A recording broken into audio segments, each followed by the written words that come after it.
On reçoit aujourd'hui le directeur général du Centre d'action bénévole Montmagny-Lillet, Martin Picard. Bonjour, Martin. Bonjour Michel, ça va bien? Merci, et vous? Oui, ça va bien.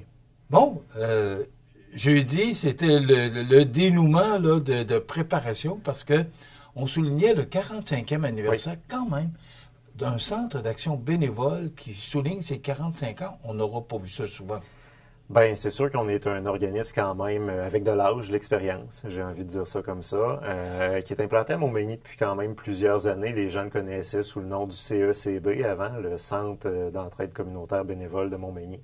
Maintenant qu'il y a le Centre d'action bénévole des MRC de Montmagny-Lillet, mais on continue avec la même mission, ou sensiblement la même mission, là, effectivement, depuis 45 ans.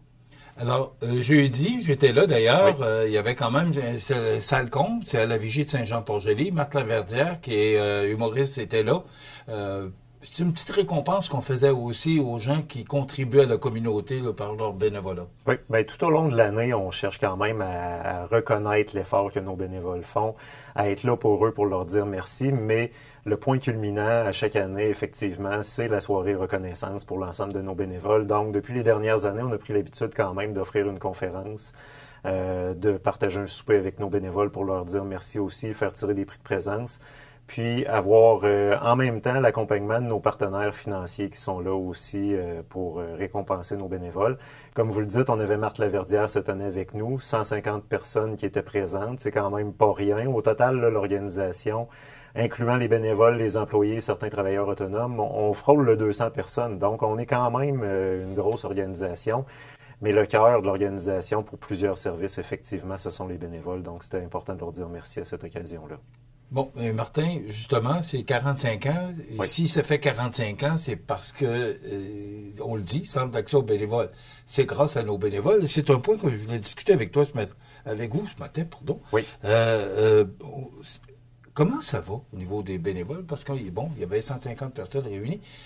Est-ce que vous êtes satisfait est-ce qu'on pourrait avoir plus de bénévoles? Est-ce que vous avez besoin de plus de bénévoles?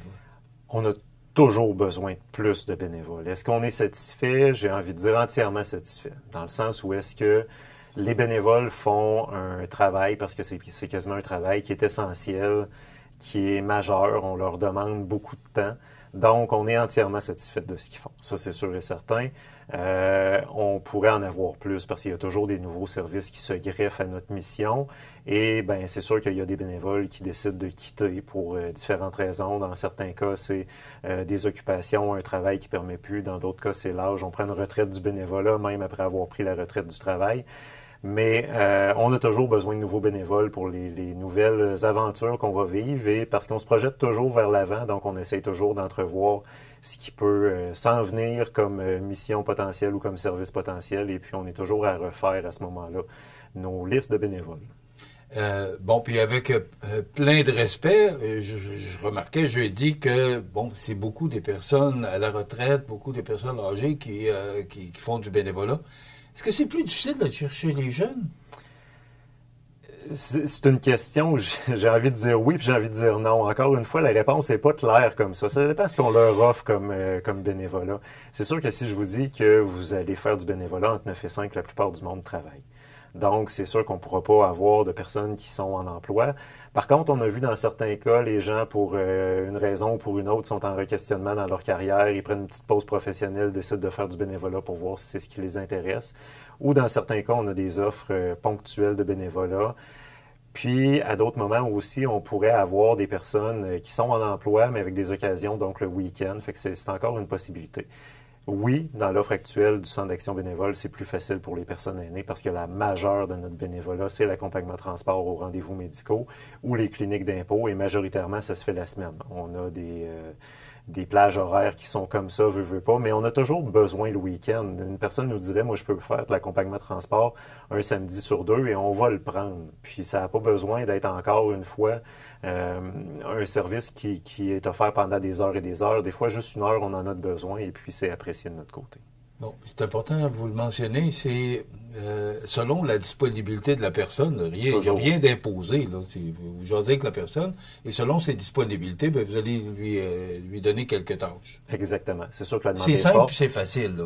C'est simple puis c'est facile. Oui, Moi, ce que c'est je dis, accessible à tous, c'est ça que je veux dire. exactement. Nous, ce qu'on veut, c'est que le bénévolat demeure agréable. À partir du moment où vous avez plus de fun, je m'excuse de dire ça comme ça, mais à faire du bénévolat, c'est qu'il faut qu'on se pose des questions. Et c'est probablement pas vous, comme bénévole, qui avez à vous poser des questions, mais nous, comme organisation, qui avons à reconsidérer la façon de faire les choses.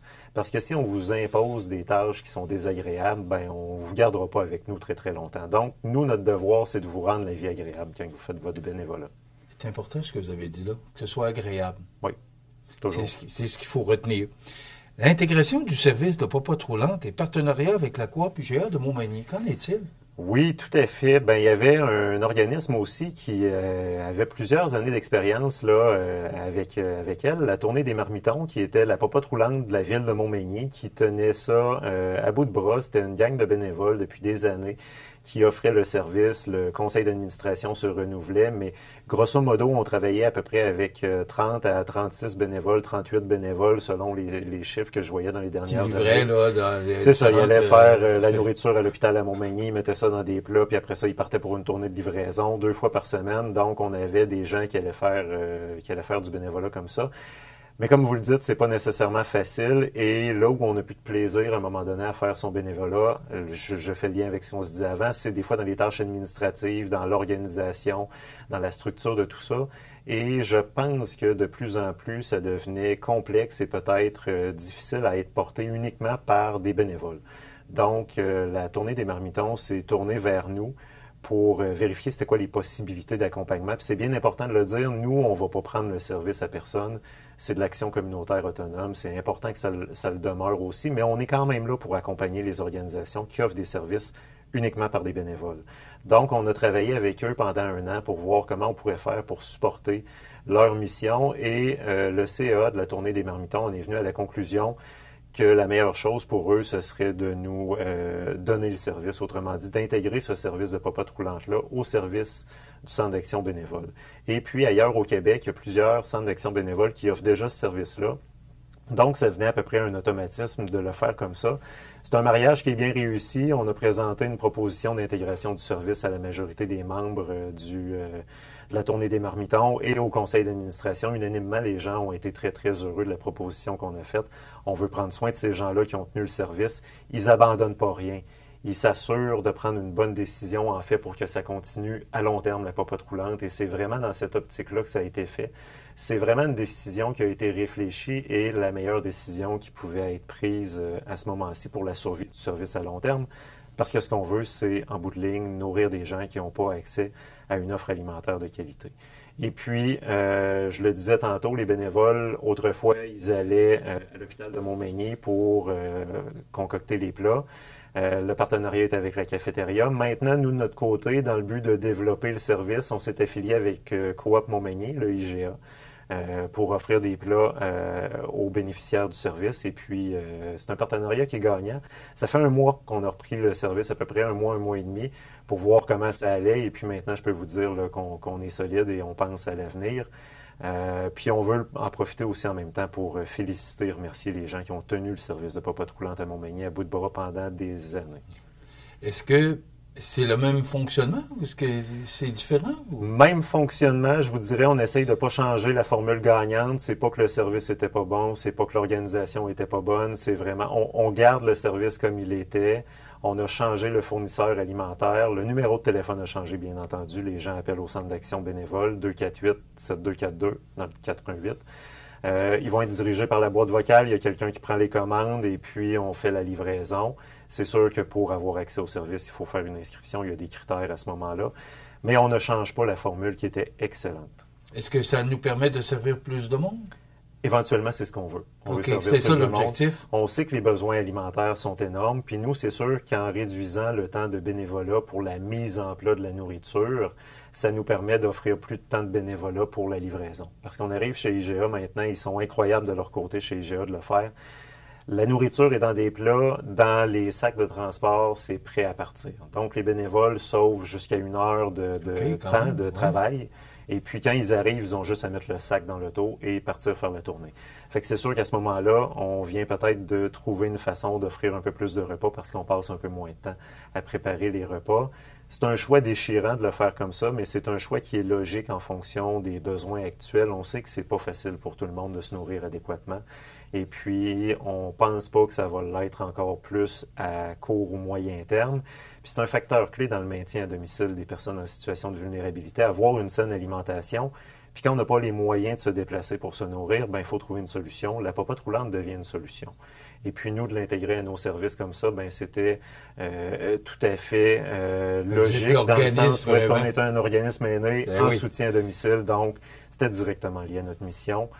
Fait qu'on vient de rassembler sous un même chapeau un service avec les autres services où ça fait totalement du sens. Bravo, un beau changement positif et je pense que tout le monde est content, tout le monde est content. Puis on n'a pas perdu de bénévoles de la popote en cours de route là, dans cette intégration de services-là. Je pense que les gens sont contents de ce qu'on offre. Je pense que les gens aimaient leur bénévolat. On voulait juste soulager vraiment au niveau administratif et c'est ce qu'on vient faire. Bon, pour avoir de l'information, 248-7242, là, vous appelez au Centre d'action bénévole, puis on va vous donner toute l'information. Oui, pour la ville de Montmagny, c'est important de le dire, mais... Oui. On va travailler très, très fort pour les autres secteurs. Puis je sais que dans la MRC de Lillet, les initiatives qui sont déjà en place fonctionnent très bien puis sont en train de s'organiser pour que ça fonctionne bien aussi. Donc, vraiment, nous, c'est seulement la ville de Montmagny. Et une nouvelle travailleuse de milieu dans la MRC de Lillet. Oui, on en a eu l'annonce dernièrement par le ministère Santé et Services sociaux. On est maintenant avec 2 travailleurs de milieu. Il y en a un, M. Gobeil, qui était connu, qui faisait les 2 MRC avant Montmagny-Lillet, mais on sait que c'est un grand territoire, 3800 km² à couvrir, 28 municipalités, incluant nos insulaires, à l'autre rue, qu'il ne faut pas oublier. Oui. C'est grand, donc maintenant, en ayant 2 personnes, on vient de diviser ça en 2. On va avoir un travailleur de milieu dans la MRC de Montmagny, un dans la MRC de Lillet, et le but, c'est vraiment d'atteindre les personnes qui vivent des difficultés au quotidien, personnes aînées, encore une fois, pour aider à mieux les accompagner, mieux les référer vers les ressources qui ne sont pas toujours connues de ces personnes-là. Mais le but, en fait, c'est vraiment d'aller les voir dans leur milieu de vie, de les atteindre et d'offrir un service qui est positif pour eux ou de les amener vers un service dont ils ont besoin et qu'ils ne connaissent pas nécessairement, comme je le disais. Martin, rapidement, vous voyez l'année qui s'en vient, de quelle façon, la prochaine année? Bonne année, plusieurs défis encore. On sait le contexte n'est pas toujours évident. Il y a un contexte politique, contexte économique. Je pense que le mot d'ordre, c'est travailler ensemble. On n'est pas là pour faire à la place d'eux. On n'est pas là pour remplacer une autre organisation. On est vraiment là pour travailler en collaboration. Je pense que si on ne travaille pas ensemble, tout le monde, on passe à côté de quelque chose. On est vraiment dans un moment charnière, j'ai envie de dire, dans lequel il faut qu'on se rassemble tout le monde ensemble pour offrir des services. Parce que les services, ultimement, ils appartiennent pas à nos organisations. Je dis souvent, on laisse tomber l'ego organisationnel, là. Les services, ils appartiennent à la population. Comment on peut travailler tout le monde ensemble maintenant pour offrir les services à la population, des services qui leur appartiennent ou qui nous appartiennent à la population. Donc, travailler ensemble, je pense que c'est le mot d'ordre pour l'année qui vient. Bravo pour le travail que vous faites. De toute façon, on aura l'occasion de se reparler là, au cours des prochains mois. C'est Martin Picard, qui est directeur général du Centre d'action bénévole. 248-7242, si vous voulez avoir de l'information sur tous les sujets dont on vient de discuter. Merci Martin et bon été. Merci Michel, bon été. On va se revoir à la fin du mois d'août. Exactement. Merci. Génial, merci.